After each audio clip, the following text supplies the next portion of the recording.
اعوذ باللہ من الشیطان الرجیم بسم اللہ الرحمن الرحیم نحمدہ و نصلی علی رسول الکریم محترم ناظرین و سامعین کرام، السلام علیکم ورحمۃ اللہ وبرکاتہ۔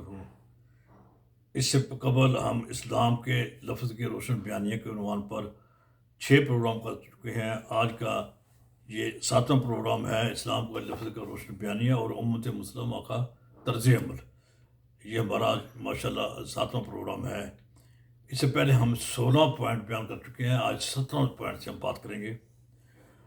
اب پچھلی بات کو ساتھ یہ بات اس کے ساتھ اس کو اتصال کرتے ہوئے، اس کو ملاتے ہوئے بات آگے بڑھاتے ہیں۔ تو یہ 17واں پوائنٹ ہے، اس میں یہ بات کی گئی ہے کہ میرے خیال میں مسلم امہ میں دانش کا فقدان بھی ہے اور تنگ نظری بھی، جسے دور کرنے کی ضرورت ہے۔ یہ ایک ہماری روایتی نالائکی کا عرض ہے، اس میں مسلمان مبتلا ہیں۔ دوسری رکاوٹ خوف ہے، امریکہ سے خوف، کئی حکمرانوں کو اپنے عوام سے خوف، اور تیسری یہ کہ اسٹیٹس کو اپروچ کہ بس کام چل رہا ہے، چلاتے جاؤ، کام ہو رہا ہے۔ یہ ذہنی انتشار کا مسئلہ ہے۔ اس اگلا پوائنٹ یہ ہے کہ امت مسلمہ کے لیے اصل چیلنج بیرونی کی بجائے اندرونی ہے۔ مسلمان کئی سو سال سے زوال کا شکار ہیں، لیکن اب حالات کا رخ بدل رہا ہے الحمدللہ، اور ہم نے زوال کا ایک طویل سفر طے کر لیا ہے۔ پہلے تعلیم کی کمی نے ہم حالات و واقعات کی حقیقت سمجھنے کی ہماری صلاحیت کو ختم کی، پھر اتحاد کے فقدان نے اب ذہنی انتشار پیدا کر کے مسلمانوں کو بے وزن کر دیا، اور بہم اتحاد نہ ہونے کی وجہ سے دشمنوں نے امت مسلمہ میں شغاف ڈال دیے اور دشمن اس میں کامیاب بھی ہوا۔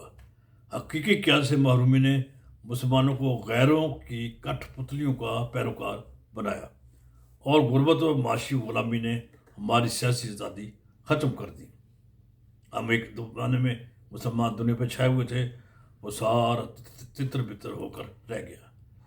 اور اس کے بعد کی بات ہے، پھر اس کے بعد اگلا پوائنٹ ہے، نقطہ ہے کہ آج کے تمام چیلنج کا جواب اور حل خود مسلمانوں کے پاس ہے۔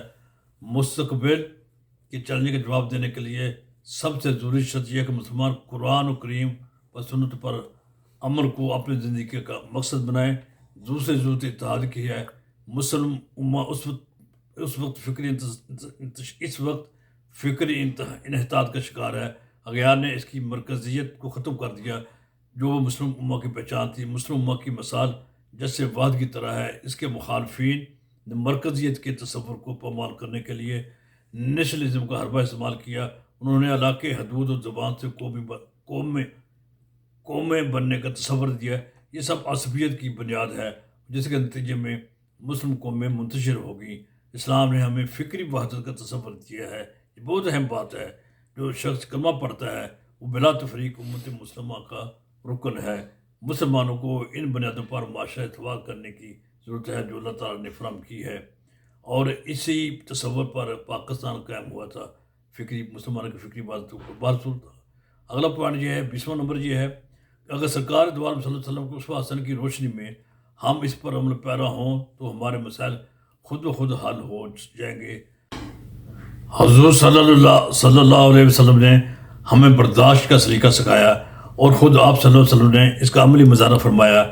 اس کے ساتھ ساتھ آپ صلی اللہ علیہ وسلم نے برداشت کے سلسلے میں جو تعلیم امت کو دی ہے، اس کا خلاصہ یہ ہے کہ دینی اور دنیاوی معاملات میں برداشت کا مدہ پیدا کریں۔ رواداری، تحمل و برداشت، اتحاد امت، اسلام کا پیغام، امن و سلامتی اور قرآن و سنت سے وابستگی سے عصر مسائل کے حل میں رہنمائی ملتی بھی۔ پرامن بقائے بہم کی بنیاد پر غیر مسلم ممالک سے اتحاد اور دوستی کی راہ اپنائیں۔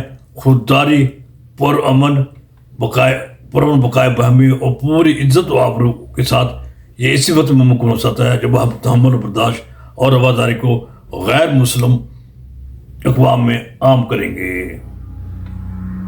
دعا ہے کہ اللہ تعالیٰ ہمیں اسلام کا صحیح فہم عطا فرمائے۔ اسلام کے ناقص تصور سے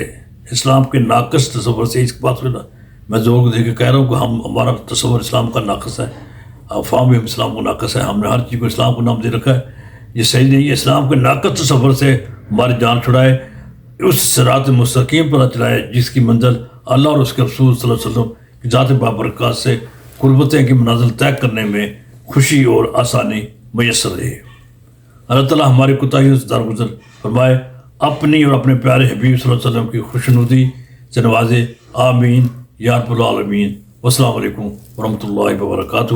آج یہ 7واں پروگرام الحمدللہ پورا ہوا۔